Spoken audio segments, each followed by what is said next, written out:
คราวนี้เรามาลงมือซ่อมกันนะครับก็จะมีชุดนี้นะครับชุดนี้ก็จะเป็นไฟเปิดรีเลย์นะเนี่ยไอไฟชุดนี้แหละครับ50-60 โวลต์เนี่ยจะต้องผ่านในสายดำสายแดงตรงนี้ครับตรงนี้นะตรงนี้ครับเนี่ยชุดนี้นะ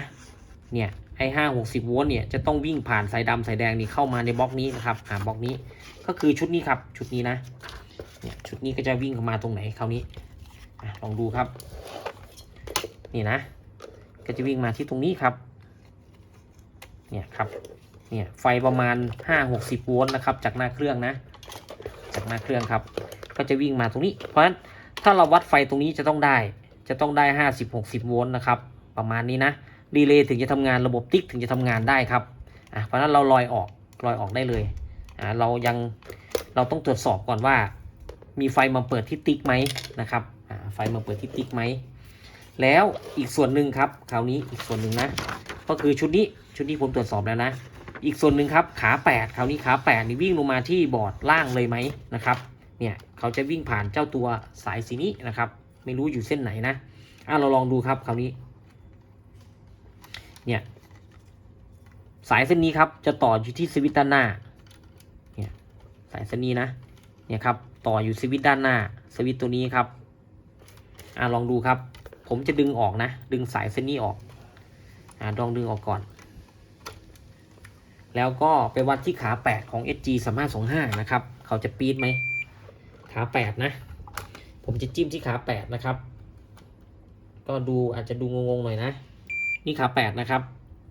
เนี่ยครับต่อเหมือนกับบอร์ดที่ผมนำเสนอไปนะครับขา8นะ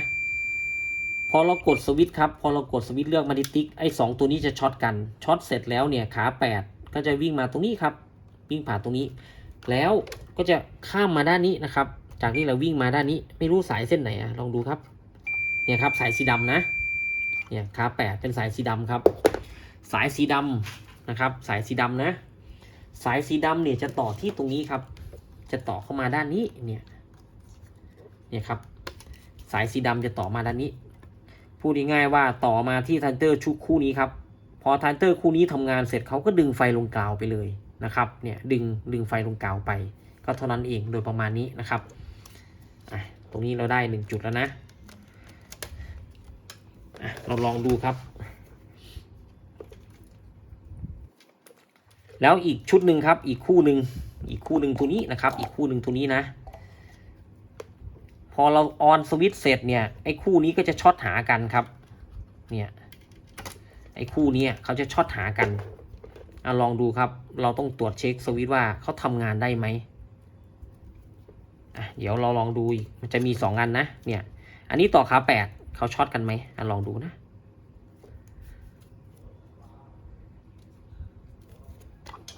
เราเช็คง่ายๆครับเนี่ยเขาไม่ช็อตหากันครับเนี่ยเขาไม่ช็อตหากันสวิตช์อาจจะเสียสวิตช์อาจจะเสียนะครับเขาไม่ได้ช็อตหากันเลยเนี่ยแล้วตัวนี้ล่ะตัวนี้ก็ต้องช็อตหากันเขาเป็นสวิตช์ครับเขาไม่ได้มีอะไรมากก็ไม่ช็อตเหมือนกันครับไม่ช็อตอาจจะโดนวางยานะครับอาจจะโดนวางยาหรือสวิตช์อาจจะเสียนะครับก็เรียบร้อยนะถ้าช็อตสวิตช์ครับถ้าช็อตปั๊บตัวนี้วิ่งต่อกันช็อตปั๊บก็จะวิ่งมาถึงตรงนี้ครับเนี่ยเหมือนกับที่ผมทำอย่างนี้เนี่ยครับช็อตนะช็อตก็จะเป็นอย่างนี้โอเคเดี๋ยวผมถอดสวิตช์ออกมาดูนะครับว่าเป็นยังไงเป็นอะไรเกิดขึ้นนะครับแกะเลยนะครับสวิตช์ตัวนี้นะอาจจะมีปัญหานะครับผมคิดว่าเนี่ยครับน่าจะต่อสวิตช์มาผิดนะครับลักษณะนี้นะอาจจะโดนวางยาแล้วนะสำหรับผมเนี่ยด้านนี้เป็นสวิตช์นะด้านนี้เขาเป็นสวิตช์ครับแต่เนี่ยสายตรงนี้ต้องเป็นสวิตช์ครับต้องช็อตหากันเวลาที่สวิตช์ทำงานเนี่ยกดตรงนี้ครับตรงนี้ MMA ตรงนี้เป็นติ๊ก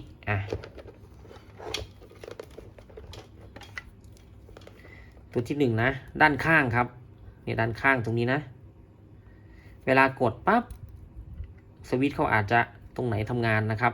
ด้านข้างนี้นะ ด้านข้างนี้ก็แปลกๆนะครับ หรือสวิตช์เขาต่อกันยังไง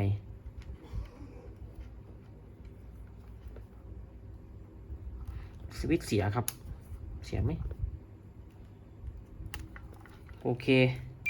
เดี๋ยวผมเช็คสวิตช์ดูแบบละเอียดก่อนนะครับน่าจะมีปัญหานะครับที่สวิตช์โอเคครับดูสวิตช์เรียบร้อยนะครับมี2อย่างนะ1นะครับสวิตช์เสียวัดไม่ขึ้นอะไรด้านซ้ายด้านขวาเลยนะครับ2นะครับน่าจะต่อสวิตช์ผิดด้วยนะครับเพราะว่าสวิตช์เนี่ยเข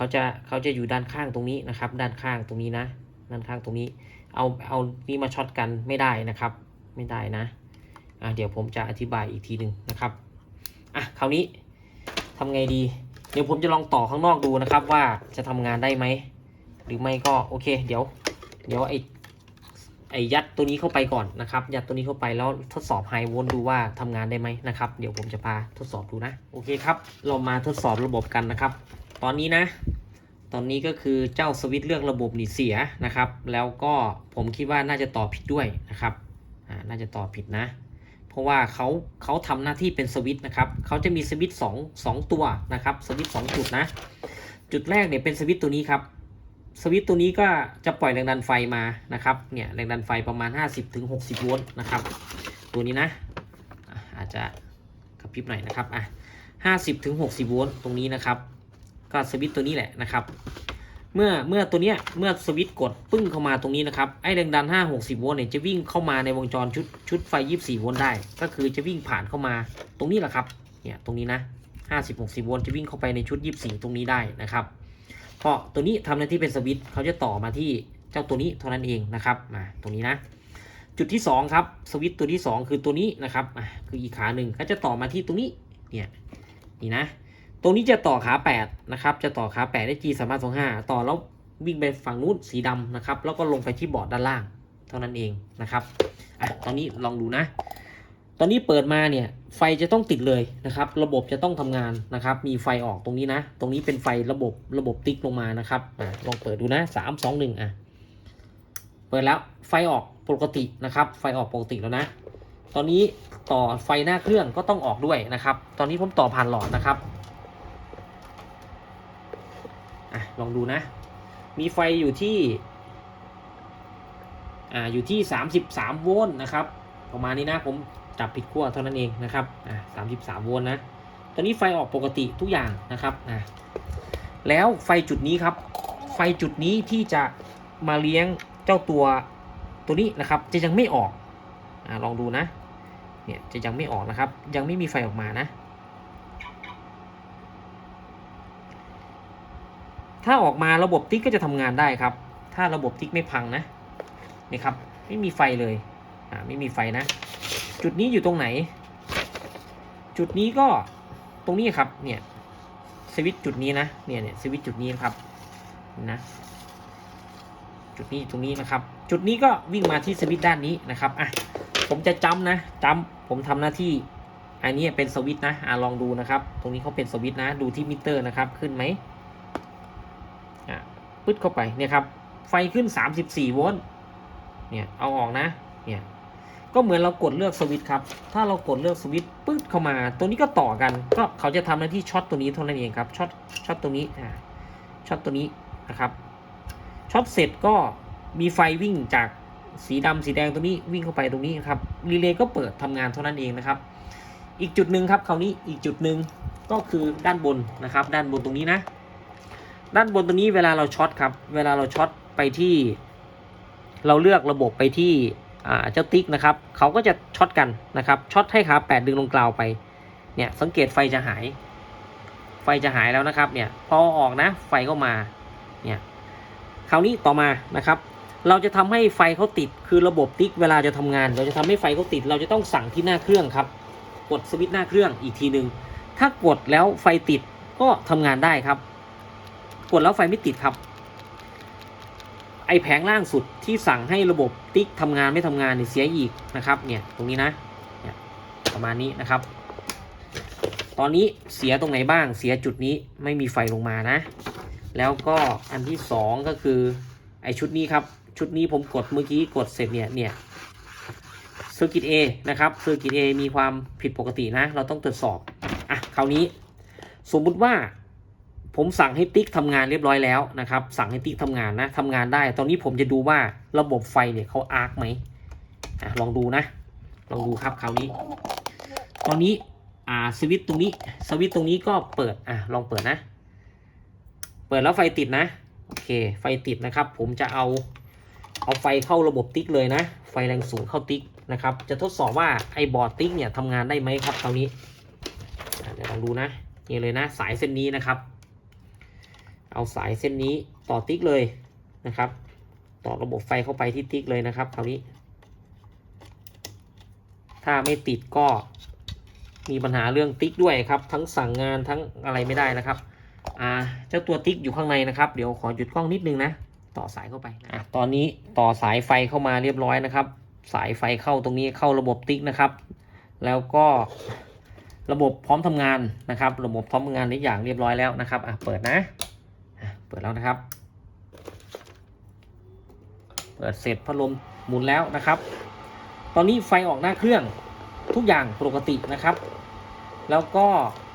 ตอนนี้เหมือนกับว่าเราไม่ได้สั่งให้ระบบไหนทำงานไม่ทำงานนะครับทุกระบบจะทำงานพร้อมกันลองดูไฟหน้าเครื่องนะครับไฟหน้าเครื่องตอนนี้ได้เท่าไหร่ลองดูครับอยู่ที่50โวลต์นะ50โวลต์นะครับตอนนี้ผมจะสั่งให้ติ๊กทำงานเพราะตัวนี้นะครับตัวนี้เราเปิดแล้วSG สามารถส่ง5ทำงานได้เรียบร้อยนะครับก็เหมือนกับเรากดที่หน้าเครื่องไอ้ตรงนี้นะครับเหมือนกับเรากดแล้วนะเนี่ยเหมือนกับเรากดละพอเรากดปั๊บเนี่ย SG สามารถส่ง5ทำงานครับพอทำงานเสร็จไอ้ตรงนี้ก็ต้องติดกันด้วยชุดนี้ต้องต่อนะครับพอต่อเสร็จนี่จะปื๊ดเลยครับคราวนี้ถ้าไม่ปื๊ดแสดงว่าแผงติ๊กมีปัญหาด้วยนะครับลองดูนะลองดูครับ3 2 1เนี่ยเขาติดยาวเลยนะเขาติดยาวเพราะว่าระบบติ๊กจะทำงานตลอดนะครับสังเกตนะเนี่ยระบบติ๊กจะทำงานตลอดเขาก็เลยติดยาวครับระบบติ๊กตรงนี้นะก็2ตัวครับคราวนี้เอา2ส่วนนะโอ้ตอนนี้ผมดีใจมากระบบติ๊กทำงานได้แล้วนะครับเดี๋ยวผมหาอุปกรณ์ก่อนตรงนี้นะผมจะช็อตระบบนี้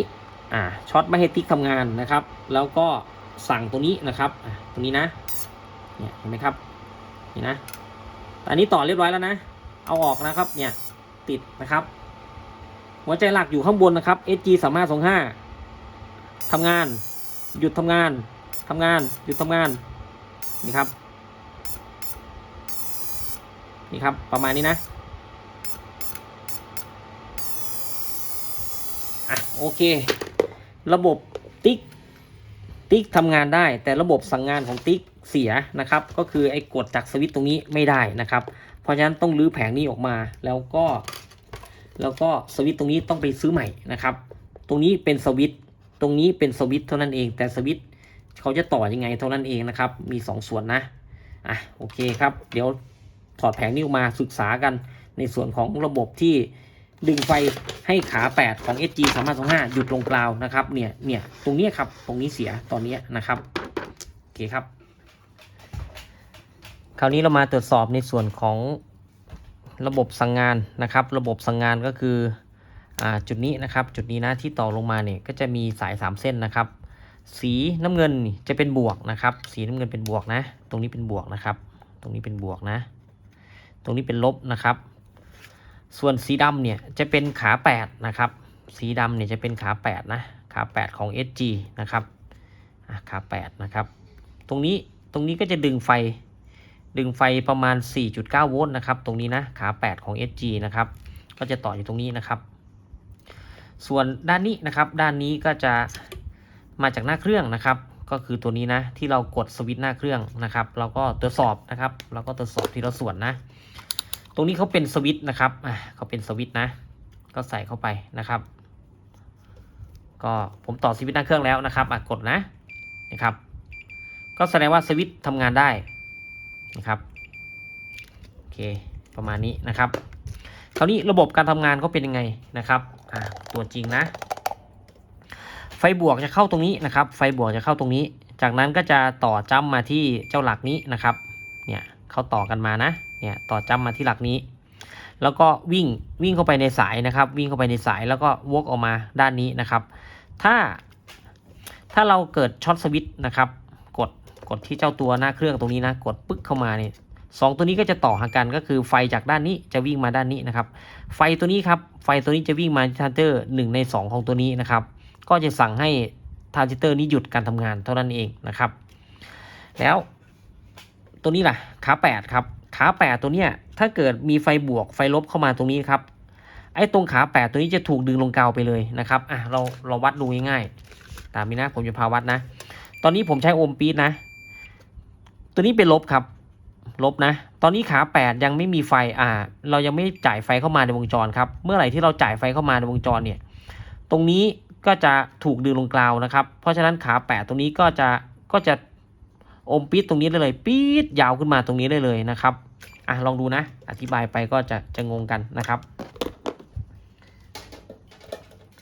ผมจะจ่ายไฟบวกกับลบเข้ามาบวกตรงนี้นะบวกอันนี้ก็คือลบนะครับบวกกับลบนะลองดูครับคราวนี้ผมวัดโอห์มปี๊ดนะ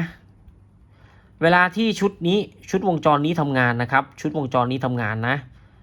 ขา8ตรงนี้ก็จะถูกดึงลงกาวผ่านทรานซิสเตอร์ตัวนี้เราจะวัดโอห์มปี๊ดตรงนี้ได้ก็จะปี๊ดยาวนะครับลองดูนะผมจะเปิดไฟเข้ามานะครับ3 2 1นี่ครับรีเลย์ทำงานแล้วตัวนี้ก็ปี๊ดยาวนะครับปี๊ดยาวเลยนะเนี่ยปี๊ดยาวนะครับเมื่อไหร่ที่ผมตัดไฟนะผมตัดไฟนี่เราต้องรอพักใหญ่นะครับรอให้ไฟหายนะครับเนี่ยความต้านทานเริ่ม